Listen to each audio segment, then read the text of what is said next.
Ladies and gents, welcome to CG Reaction, and this is Pre-Industrial Surgeries by SamONella Academy. SamONella makes some great videos with a comedy twist to it. It's just awesome to react to it. So pre-industrial surgeries, oh my god. When science didn't advance in this sector, people used to, cut open people with a hacksaws and stones, and it's just, oh my god, it's horrendous. Not much of anesthetics were back then, so it usually some kind of a herb or alcohol was used to lessen the pain, and that didn't lessen the pain that much. So pre-industrial surgeries were horrendous thing. Lots of people just die just out of infections. The recovery rate was impossibly really bad. It was really low. I can't even imagine going through with all those things, and people used to go through that just a few centuries ago. People, anti-vaccine people should watch this video. Like they are like, man, and vaccines gives autism, all the psychological issues, all this government telling you should take this, take that, you shouldn't take this, nature should take its course. You want to see nature taking its course? Just see what people used to go through just a century or two ago. Man, pre-industrial surgeries, pre-industrial all the medicines, it used to be horrendous. People used to go through infections, small things used to kill people. Just simple as fever used to kill people. And nowadays you shouldn't give vaccines. What are you, high? Do you know how many diseases are not around anymore because of vaccines? You want to bring all those things back? It used to be so horrendous just few centuries ago. I can't imagine being alive then and going through all that.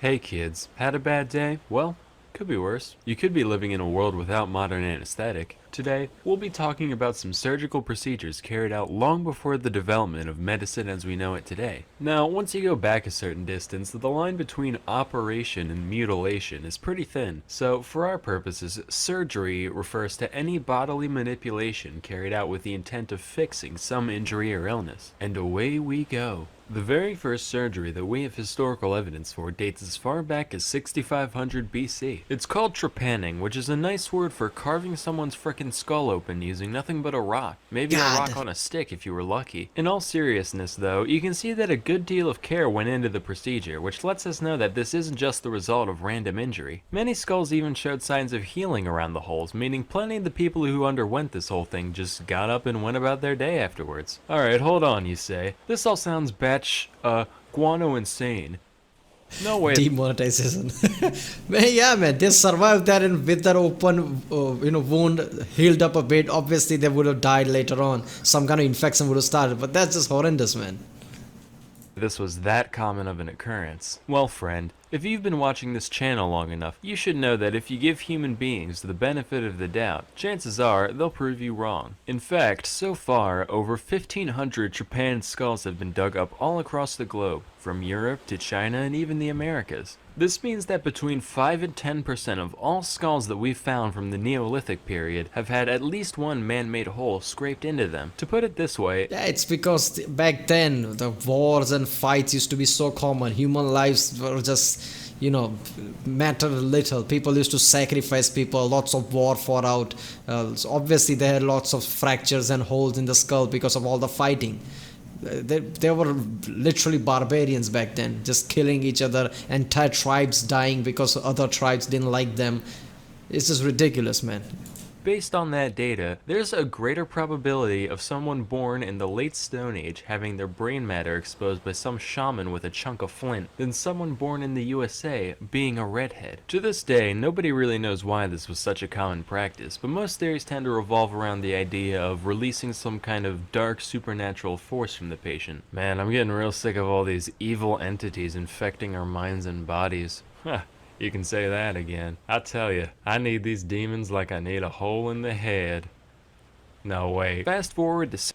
Ugh, that's also true, man. Any psychological issues, like they have the demon in them, they have some kind of ghost in them. So they literally put holes in the head so that demon would get out. What the hell, man? They didn't see that people are dying by infection because of the holes, so we should stop doing that. But I think they're like, it's better not to have demon and then to, it's better to die than have a demon inside you. I'm like, man... Because science didn't advance, people's mind and things were so narrow. Their mentality was so narrow. It's like there's demons, there's this, there's that. Oh, People used to sacrifice people just to pleasing gods. It's just ridiculous. 600 BC. Over in India, there lived a guy called Maharshi Susruta. Now, this guy was a medical mastermind. He wrote a treatise known as a guy called Maharshi Susruta. Now, this guy What is a house empty episode? How to remove a hangnail without ripping your whole effing finger open. Proper dump frequency. Why asparagus makes your pee pee smell. Inbred or just weird looking and other. guy was a medical mastermind. He wrote a treatise known as Susruta Samhita, which described countless different conditions, treatments, and yes, even surgeries, one of which is the first recorded instance of rhinoplasty. That means nose job. A hornbill's a type of bird. I'm here too. Anyway, here's how it's done according to Susruta. First, you get them plastered, obviously. Second, you use a leaf to measure out the part of the nose you want. Yeah, that thing too. I mean, yeah, most of times it was used alcohol and some kind of herbs probably, but mostly alcohol to lessen the pain. But alcohol is not much of an anesthetic, is it? It doesn't lessen your pain completely like that. And if you do surgeries like that, the pain would be horrendous even with the alcohol. That's just effed up, man. I can't even process it. Nowadays, people fear going into surgery with the modern tools. Imagine people going through with things like this. Fixed. Then, you use the leaf to cut off a flap of skin from the cheek or forehead of the patient. This part's important though. You gotta remember to leave a little piece of it still attached. Otherwise, you just got a chunk of dirty dead face meat on your hands. Now, wherever you're looking to stick the new flesh on, you rub that part raw with a knife. Also, you're gonna want to stick 2 plant stalks in their nostrils so their nose keeps its proper shape. Slap the skin on, suture it, dust it with licorice powder for some reason, and cover it with cotton. Sesame oil should be regularly applied until the skin is fully healed. If you're like me, I already do that by default, so it shouldn't be an issue. Finally, at long last, your sniffer is reborn. Don't worry, you still look like a freak. Just slightly less so. Moving on, our next surgery took place in 10th century Spain on Sancho I of Leon, otherwise known as Sancho the Fat. Now, normally, back in the day, having some meat on your bones was a sign of wealth and power and all that, but this guy was like TLC People used to die and go hungry so much that just having fat on is like, oh, he's rich. It's like Lamborghini of pastimes. Documentary tier, to the point where he could hardly function as a human being. So his constituents said, "Greetings, your thickness. Yeah, you can't be king anymore on account of you keep breaking every horse we give you, and nobody wants to wash between your accordion-like neck folds no more." After his adipose got him deposed, Sancho decided to seek medical help for his condition, under the oversight of well-reputed physician Hasdai ibn Shaprut, which is an anagram for paintbrush aids. Now, if there's one thing that medieval man understood, it's practicality. Lap band, gastric bypass, belly balloon, these all exist to help people who don't have the self-control to stop eating so much on their own. But Dr. Shaprut didn't believe in beating around the bush. He said, well, why don't we just stop the patient from shoving food into his own greasy maw in the first place? And decided to just up and stitch the dude's lips together. After the operation, the only nutrients that Sancho received came through a straw, in the form of a mixture known as thoriaca, which was a complex blend of several herbs, fruits, and seeds, including opium. It was basically the closest thing you could find to lean at the time, and lean he became, losing around half his weight. He's effed up. How do you know what patients wants or doesn't want? His mouth is shut. He can't talk now.